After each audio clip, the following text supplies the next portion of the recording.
La particularité de BioUV, indépendamment du fait que c'est une société française, elle conçoit, elle fabrique et elle commercialise auprès des professionnels différentes solutions sur le traitement de l'eau et maintenant sur le traitement des surfaces et des espaces. Devant cette crise inédite, notre technologie a permis de répondre à des vraies problématiques de désinfection de surface et d'espace. Nous avons certifié cette gamme à travers des laboratoires indépendants en fonction de certaines normes qui permettent d'attester que nous sommes efficaces sur tous les types de micro-organismes, bactéries, virus.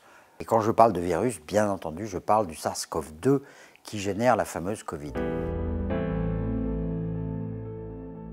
Les méthodes classiques, c'est de la chimie, principalement du chlore, qui va être dommageable pour la santé de ceux qui l'utilisent, pour la santé de ceux qui sont à côté et pour l'environnement.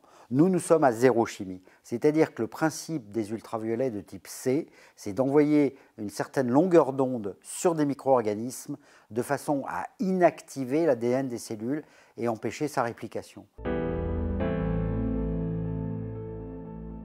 Nous ne sommes pas plus chers que les procédés chimiques, voire même, dans un certain nombre de cas, l'amortissement va être encore plus rapide puisque le temps nécessaire pour désinfecter va être plus court et que le coût des consommables est quasiment nul.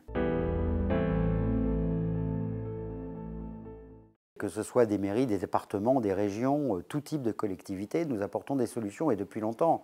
C'est aussi bien pour la déchloramination en piscine publique, supprimer les effets secondaires du chlore, notamment pour les maîtres nageurs.